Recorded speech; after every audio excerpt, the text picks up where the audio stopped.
నమస్తే, welcome to TV 15 news. నా పేరు తరంగిణి. ముందుగా బులెటిన్లో హెడ్లైన్స్ చూద్దాం.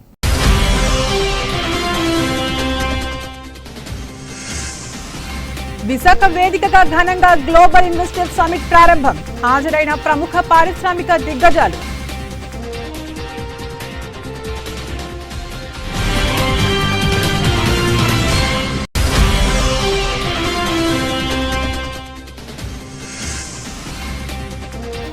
గ్రీస్ రైలు ప్రమాదంలో 57కు చేరిన మృతులు మరింత పెరిగే అవకాశం ఉందంటున్న అధికారులు.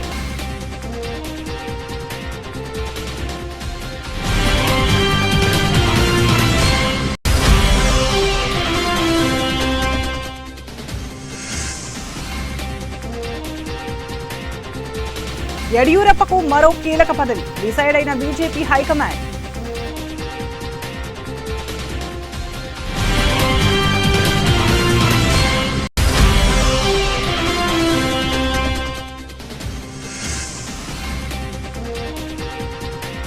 మహిళా రిజర్వేషన్ బిల్లు కోసం ఢిల్లీలో దీక్ష చేస్తా తెలిపిన ఎమ్మెల్సీ కవిత.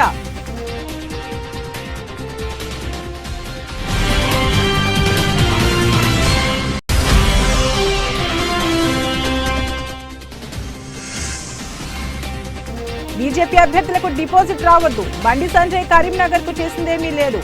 యాత్ర ఫర్ చేంజ్ పాదయాత్రలో టీపీసీసీ అధ్యక్షుడు రేవంత్ రెడ్డి.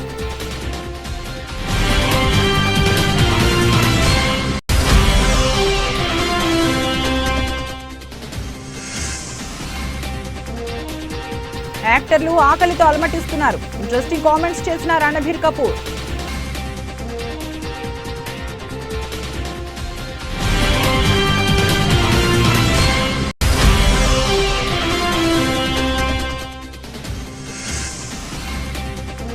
మూడో రోజు ప్రారంభమైన భారత్ ఆస్ట్రేలియా మ్యాచ్. 76 పరుగుల లక్ష్యంతో బరిలోకి దిగిన ఆసీస్.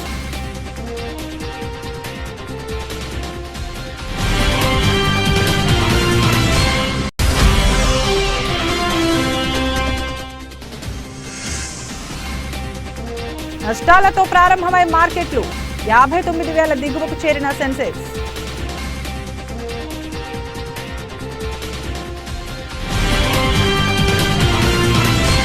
విశాఖ వేదికగా గ్లోబల్ ఇన్వెస్టర్ సమ్మిట్ ఘనంగా ప్రారంభమైంది. కాసేపటి క్రితమే ఏపీ ముఖ్యమంత్రి వైఎస్ జగన్మోహన్ రెడ్డి, పారిశ్రామిక దిగ్గజాలు ముఖేష్ అంబానీ, కరణ్ అదానీ, జిఎంఆర్ సభా వేదికపైకి చేరుకున్నారు. సీఎం జగన్ జ్యోతి ప్రజ్వలన చేసి సదస్సును ప్రారంభించారు.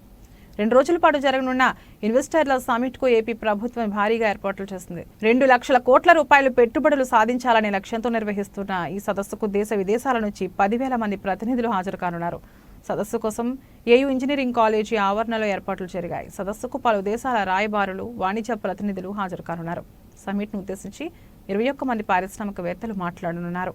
కాగా ఏయూ ఇంజనీరింగ్ కాలేజీ మైదానంలోని 50 ఎకరాల్లో కేవలం వాహనాల పార్కింగ్కే 25 ఎకరాలు కేటాయించారు. మిగిలిన 25 ఎకరాల్లో 5 జర్మన్ హ్యాంగర్లు వేశారు. 4,000 మంది కూర్చునేందుకు వీలుగా ఓ పెద్ద హాలు, 50 మంది ఆసీనులు కావడానికి వేదికను సిద్ధం చేశారు. 4,000 మందికి భోజనాల కోసం మరో హాలు, సీఎం కోసం ప్రత్యేకంగా ఒక లాంజ్, చర్చలు, సమావేశాలకు మరో 2 హాళ్లు కేటాయించారు. అతిథుల కోసం నగరంలోని స్టార్ హోటళ్లలో 750కు పైగా సూట్ రూమ్లు బుక్ చేశారు. ఇవి కాకుండా మరో 1000 గదులు తీసుకున్నారు. విదేశీ అతిథుల వ్యక్తిగత అవసరాల కోసం కార్వాన్లు కూడా రప్పించారు. అన్ని దేశాల వారికి ఇష్టమైన ఆహార పదార్థాలు అందించేందుకు పేరొందిన హోటళ్ల చెఫ్లతో వంటకాలు చేయిస్తున్నారు. వీరందరికీ 3న సాయంత్రం ఆర్కే బీచ్లోని ఎంజీఎం పార్క్లో డిన్నర్ ఏర్పాటు చేశారు. కాగా ఇన్వెస్టర్ల సదస్సుతో పాటు నెలాఖరులో G20 సదస్సు కూడా నగరంలో నిర్వహించనున్న నేపథ్యంలో అతిథులను ఆకట్టుకునేలా 100 కోట్ల రూపాయలతో సుందరీకరణ పనులు చేపట్టారు. Chief minister Shri YS Jaganmohan Reddy garu, distinguished business tycoons on the dais, respected ambassadors, your excellencies, country industry delegations, captains from the industry associations, industry representatives assembled today from across India and Andhra Pradesh, friends from the media, ladies and gentlemen, a very good morning to all of you and a warm welcome to our state of Andhra Pradesh and to our ever bustling, ever vibrant, ever growing, the city of destiny, Visakhapatnam. As we have assembled today for the Andhra Pradesh Global Investors Summit 2023 in Visakhapatnam, you will get a chance to hear about the remarkable advantages of the state, the varied opportunities that the state holds for investors from all walks of life. It is a very proud moment to each of us in the state to witness the remarkable response to the summit from all of you. Being on stage today with the who's who of the industry, Indian industry, and seeing the packed plenary hall today and reflects the tremendous confidence that the business ecosystem has in the state of Andhra Pradesh, and also the leadership of our Honorable Chief Minister, the dynamic Y.S. Jagan Mohan Reddy Garu. Today, Andhra Pradesh is rapid. గ్రీస్లో 2 రోజుల క్రితం జరిగిన ఘోర రైలు ప్రమాదంలో మృతుల సంఖ్య 57కు చేరింది. మంగళవారం రాత్రి తెస్సాలే, లారిసా నగరాల మధ్య ప్యాసింజర్ రైలు, గూడ్స్ రైలు ఢీకొట్టుకున్నాయి. ఏథెన్స్ నుంచి తెస్సాలేకి వెళ్తున్న ప్రయాణికుల రైలు తెంపి సమీపంలో ఎదురుగా వస్తున్న కార్గో రైలును ఢీకొట్టింది. దీంతో చాలా బోగీలు పట్టాలు తప్పగా మరో 3 బోగీలకు మంటలు అంటుకున్నాయి. దీంతో ప్యాసింజర్ ట్రైన్ ప్రయాణిస్తున్న వారిలో ఇప్పటి వరకు 57 మంది మరణించారు. వారిలో 36 మంది సజీవ దహనమయ్యారు. మరో 85 మందికి పైగా గాయపడ్డారు. ఘటనా స్థలంలో సహాయక చర్యలు ఇంకా కొనసాగుతున్నాయి. ప్రమాద సమయంలో ప్యాసింజర్ రైల్లో 350 మందికి పైగా ప్రయాణికులు ప్రయాణిస్తున్నట్లు అధికారులు వెల్లడించారు. వారిలో 200 మందిని సహాయక సిబ్బంది సురక్షితంగా కాపాడారు. ప్రమాద తీవ్రత అధికంగా ఉండడంతో మృతుల సంఖ్య మరింత పెరిగే అవకాశం ఉందని చెప్పారు.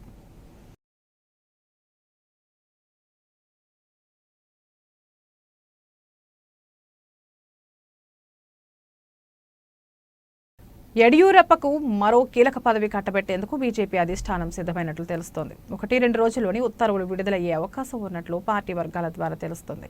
బీజేపీ ఎన్నికల ప్రచార సమితి అధ్యక్షుడిగా యడియూరప్పను నియమించడం తెలిసినట్లు సమాచారం. 2 ఏళ్ల కిందట సీఎం పదవికి యడియూరప్ప రాజీనామా చేసిన విషయం తెలిసిందే. ఇటీవలే పార్టీ కేంద్ర పార్లమెంటరీ బోర్డు సభ్యుడిగా నియమించారు. ఎన్నికలు సమీపిస్తున్న కొద్దీ యడియూరప్పను దూరం చేసుకుంటే తీవ్ర పరిణామాలు తప్పవనే సంకేతాలు వస్తున్న మేరకు ప్రచార సమితి అధ్యక్షుడిగా నియమించేందుకు సిద్ధమయ్యారు. యడియూరప్ప జన్మదినం రోజునే శివమొగ్గ ఎయిర్పోర్ట్ను ప్రధానమంత్రి నరేంద్ర మోదీ ప్రారంభించిన విషయం తెలిసిందే. యడియూరప్పకు పార్టీలో ప్రాధాన్యం ఇస్తున్నామనేందుకు ఇదో ఉదాహరణగా ఉంది. బీజేపీకి దశాబ్దాల కాలంగా వీరశైవ లింగాయతుల మద్దతుంది.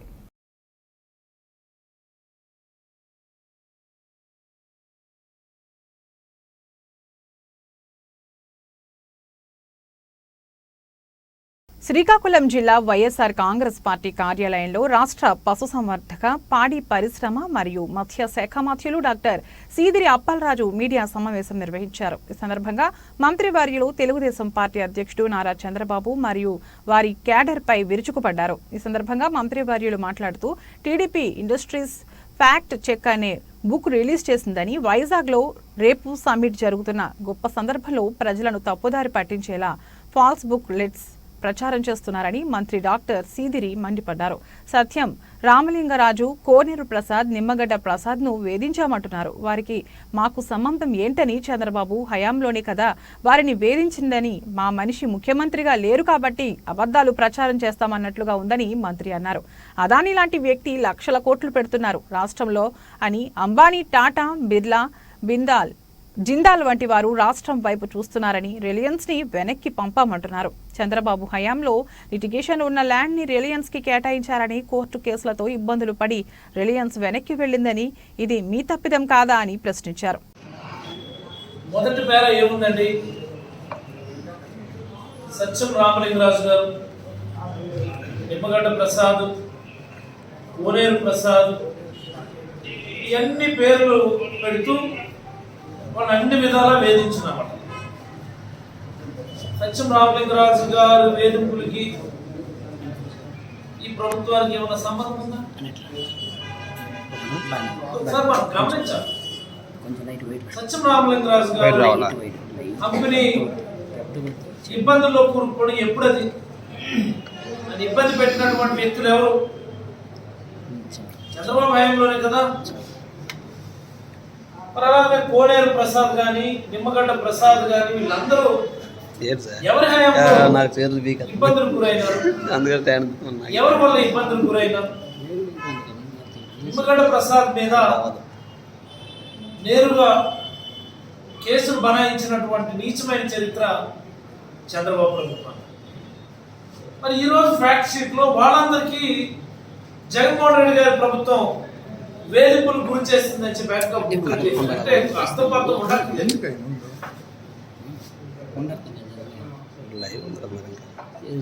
కేవలం వాళ్ళ ఉద్దేశం ఒకటే, మా మనిషి ముఖ్యమంత్రి స్థానంలో లేడు కాబట్టి ఎవరున్నా మేము ఒప్పుకోము, మేము అబద్ధాలు మాత్రమే ప్రచారం చేస్తాము,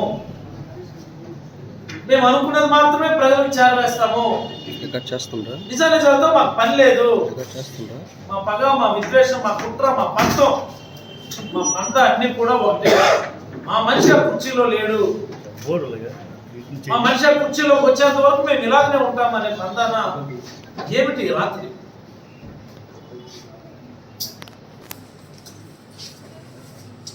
ఈ రకమైనటువంటి రాత్రులతో మీరు ఏం సాధిద్దాం అనుకుంటాం? అదాని లాంటి వ్యక్తి రోజు ఈ రాష్ట్రంలో వేల లక్షల కోట్లు పెట్టుబడి పెడతా ఉంటే ఒక్క రోజైనా రాసినాం రామోజీరావు గారు? అంబానీ లాంటి వ్యక్తి ముందుకు వస్తా ఉంటే రేపు కార్యక్రమానికి కనీసం దాన్ని ప్రజలకు చేరువ చేయాలని ఒక రోజైనా అనుకున్నాం?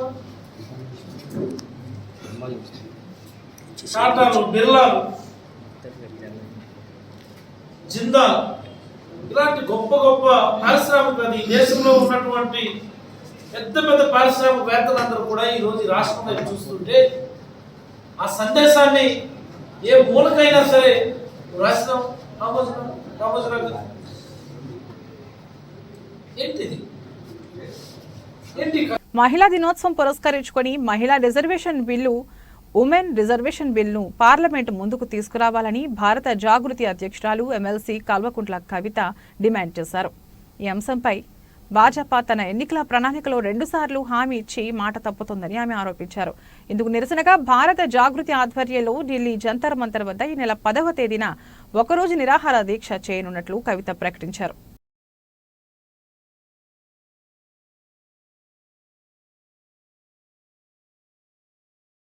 మంచు మనోజ్ వివాహం చేసుకోబోతున్నారు. భూమా మౌనికారెడ్డితో వివాహం జరగనుంది. రేపు రాత్రి 8:30 పెళ్లి ముహూర్తం కాగా ఇరు కుటుంబ సభ్యుల సమక్షంలో పెళ్లి ఫిక్స్ చేశారు. ఫిల్మ్ నగర్ ఇంటిలో పెళ్లి వేడుక జరగనుందని ఇరు కుటుంబ సభ్యులు తెలిపారు. పెద్దపల్లి గ్రామం నుండి అక్రమంగా తరలిస్తున్న 200 బస్తాల రేషన్ బియ్యం లారీని స్వాధీనం చేసుకున్న DSO Williams, civil supply deputy tahsildar Omkar Suresh.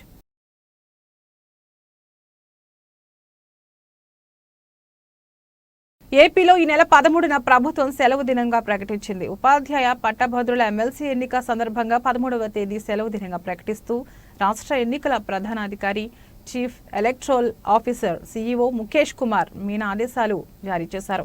ఉమ్మడి కృష్ణా, గుంటూరు జిల్లాలు మినహా అన్ని జిల్లాల్లోని షాపులు, స్కూళ్లు, ప్రభుత్వ, ప్రైవేట్ సంస్థలకు సెలవు ప్రకటిస్తున్నట్లు ఉత్తర్వులో పేర్కొన్నారు. త్వరలో ప్రారంభం కానున్న ఐపీఎల్ 2023 క్రికెట్ నిర్వహణకు సంబంధించిన ఏర్పాట్ల గురించి సన్ రైజర్స్ యాజమాన్యంతో Rachakonda commissioner DS Chauhan IPS సమీక్షా సమావేశం నేరెడ్మెట్లోని కమిషనర్ ఆఫీసులో నిర్వహించారు. రాచకొండ కమిషనరేట్ పరిధిలో జరగనున్న మ్యాచ్ల నిర్వహణకు అవసరమైన అన్ని రకాల సెక్యూరిటీ పరమైన జాగ్రత్తలు తీసుకోవాలని, పటిష్టమైన భద్రతా ఏర్పాట్లు చేయాలని, ప్రేక్షకులకు ఎటువంటి అసౌకర్యం కలగకుండా బందోబస్తు ఏర్పాట్లు చేయాలని అధికారులను ఆదేశించారు.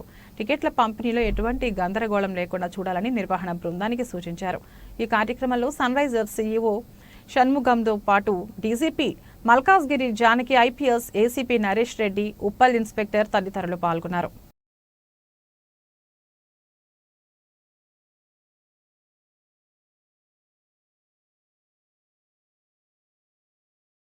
బండి సంజయ్ కరీంనగర్ ఎంపీగా గెలిచి బీజేపీకి అధ్యక్షుడి అయ్యాడు. తెలంగాణకు తెచ్చిందేమీ లేదు, కరీంనగర్కు చేసిందేమీ లేదు. అందుకే ఈ ప్రాంతంలో బీజేపీ అభ్యర్థులకు డిపాజిట్ రావద్దు అని టీపీసీసీ అధ్యక్షుడు రేవంత్ రెడ్డి అన్నారు. యాత్ర ఫర్ చేంజ్ పాదయాత్రలో భాగంగా గురువారం హుస్నాబాద్ నియోజకవర్గం పరిధిలోని కట్కూర్ క్రాస్ రోడ్ నుంచి హుస్నాబాద్ వరకు పాదయాత్ర నిర్వహించారు. అనంతరం హుస్నాబాద్ అంబేద్కర్ చౌరస్తాలో నిర్వహించిన స్ట్రీట్ కార్నర్ మీటింగ్ లో ప్రసంగించారు. హుస్నాబాద్ గడ్డ కాంగ్రెస్ పార్టీకి అడ్డా. 2004లో సోనియా గాంధీ కరీంనగర్ గడ్డ మీద తెలంగాణను సాకారం చేస్తా అని ప్రకటించారు.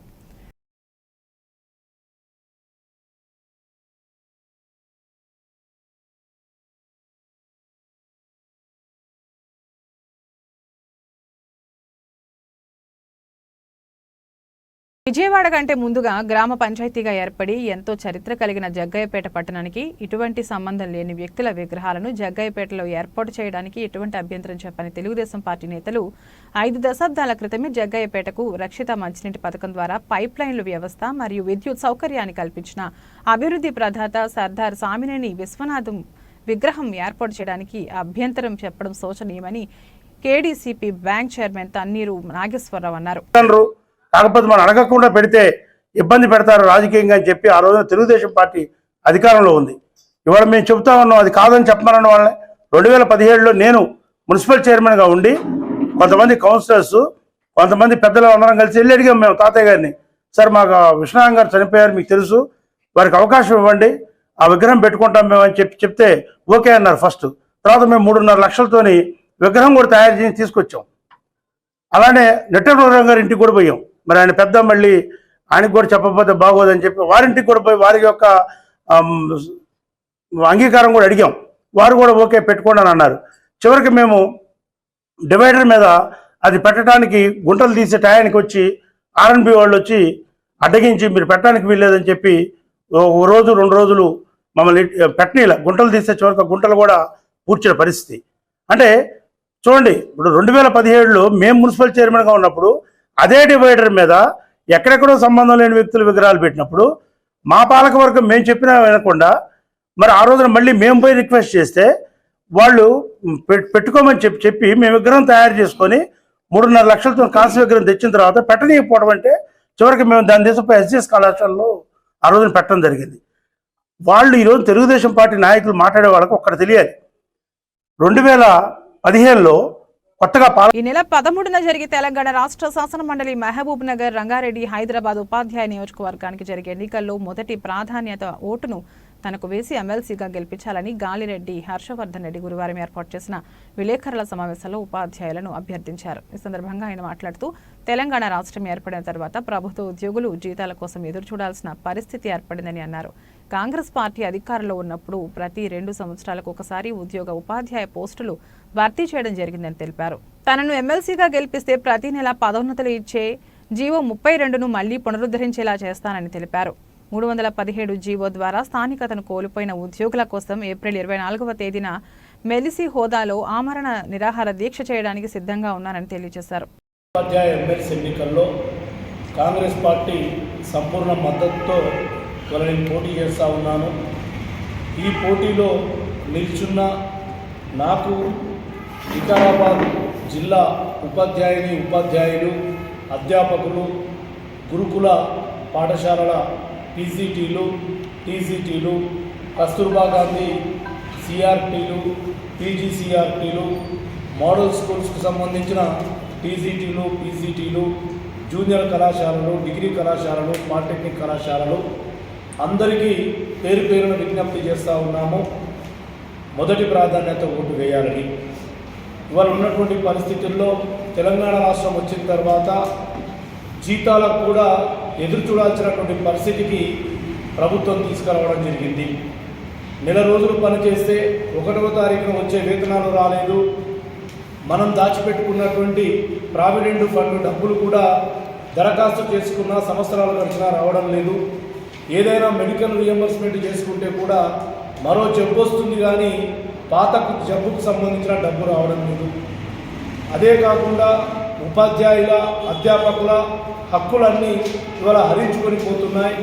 ఎక్కడ కూడా తెలంగాణ రాష్ట్రం వచ్చిన తర్వాత పదోన్నతులు లేవు, బదిలీలు లేవు. ఉపాధ్యాయులకు పూర్తిగా నెలవారీ పదోన్నతులు కూడా మానేయడం జరిగింది. మరి ఇటువంటి క్లిష్ట పరిస్థితుల్లో జరుగుతున్న ఉపాధ్యాయ ఎమ్మెల్సీ ఎన్నికల్లో టీఆర్ఎస్ పార్టీకి లేదా ప్రభుత్వానికి పంత పాడుతున్నటువంటి వ్యక్తులకు కాకుండా కొత్త అవకాశం నాకు ఇవ్వాల్సిందిగా నేను కోరుతా ఉన్నా. ఇప్పటిదాకా ఎమ్మెల్సీగా ఉన్నటువంటి వ్యక్తి టీఆర్ఎస్ పార్టీకి సంబంధించినటువంటి వ్యక్తే. మరి 12 సంవత్సరాలు ఎమ్మెల్సీగా ఉండి ఆయన ఏం పని చేసిండో ఒకసారి ఉపాధ్యాయులారా మీరు గమనించండి. మరి ఆయనను టీఆర్ఎస్లోకి పంపినటువంటి ఉపాధ్యాయ సంఘమే మరో వ్యక్తిని ఈరోజు నిలబెట్టి రేపు గెలిచిన తర్వాత ఆయన కూడా టీఆర్ఎస్లోకి పంపే ప్రక్రియ పూనుకుంటుంది. మరోవైపు మునుగోడులో టీఆర్ఎస్ ప్రభుత్వానికి మద్దతు ఇచ్చినటువంటి పార్టీకి సంబంధించిన అనుబంధ సంఘానికి సంబంధించిన మరొక వ్యక్తి. వీళ్ళంతా కూడా టీఆర్ఎస్ కనుసన్నల్లో నడుస్తూ ఇవాళ ఉపాధ్యాయుల హక్కులు హరించుకొని పోతుంటే కూడా పట్టించుకోలేకుండా ఇవాళ మళ్ళీ ఎన్నికల కోసం ఉపాధ్యాయుల కోసం ఓట్ల కోసం తిరుగుతూ ఉన్నారు. ఉపాధ్యాయులారా ఒక్కసారి గమనించండి, 2014 కంటే పూర్వము కాంగ్రెస్ పార్టీ అధికారంలో ఉన్నప్పుడు ప్రతి 2 సంవత్సరాలకు ఒకసారి ఉపాధ్యాయ పోస్టులు భర్తీ చేయడం జరిగింది. ప్రతి నెల పదోన్నతులు ఇవ్వడానికి 32 యూత్ ఫ్యాన్ ఫాలోయింగ్ ఎక్కువగా ఉండే బాలీవుడ్ యాక్టర్లలో ఒకరు రణ్బీర్ కపూర్. ఈ స్టార్ యాక్టర్ ఓ వైపు లవర్ బాయ్ గా కనిపిస్తూనే ఇంకోవైపు నటనకు ఆస్కారమున్న ప్రయోగాత్మక సినిమాలో నటించేందుకు ఎప్పుడూ రెడీగా ఉంటారు. ప్రస్తుతం సందీప్ రెడ్డి వంగ దర్శకత్వంలో యానిమల్ సినిమాలో నటిస్తున్నారు.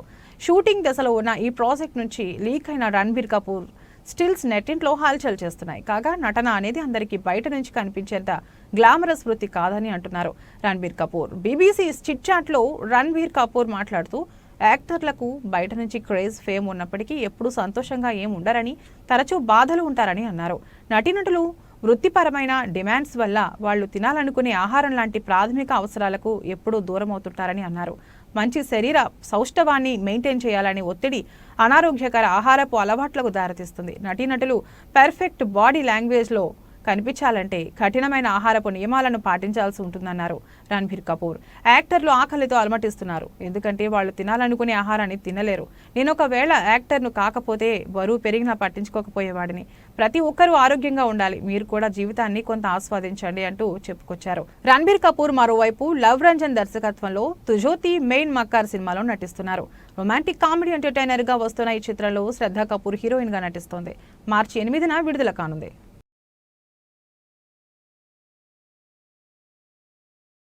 బులెటిన్ ముగించే ముందు హెడ్లైన్స్ మరోసారి.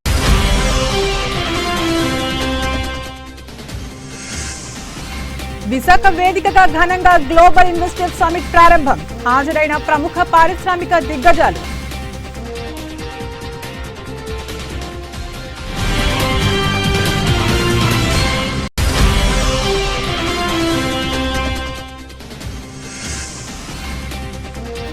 గ్రీస్ రైలు ప్రమాదంలో 57కు చేరిన మృతులు మరింత పెరిగే అవకాశం ఉందంటున్న అధికారులు.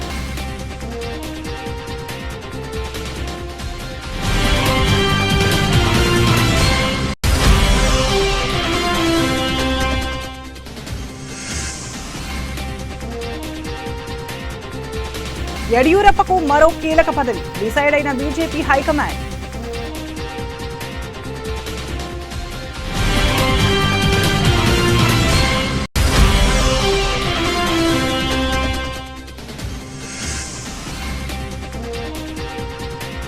మహిళా రిజర్వేషన్ బిల్లు కోసం ఢిల్లీలో దీక్ష చేస్తా తెలిపిన ఎమ్మెల్సీ కవిత.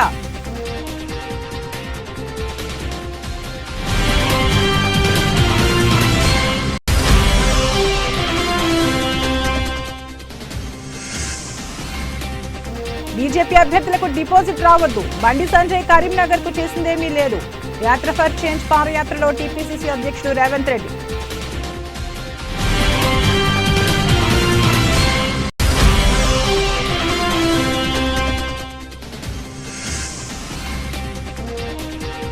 యాక్టర్లు ఆకలితో అలమటిస్తున్నారు, ఇంట్రెస్టింగ్ కామెంట్స్ చేసిన రణబీర్ కపూర్.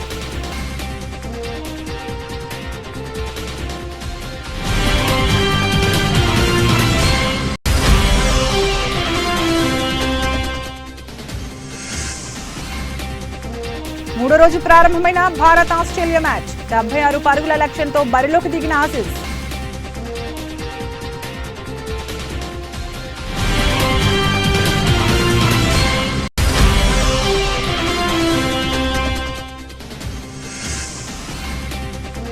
నష్టాలతో ప్రారంభమై మార్కెట్లు 59,000 దిగువకు చేరిన సెన్సెక్స్.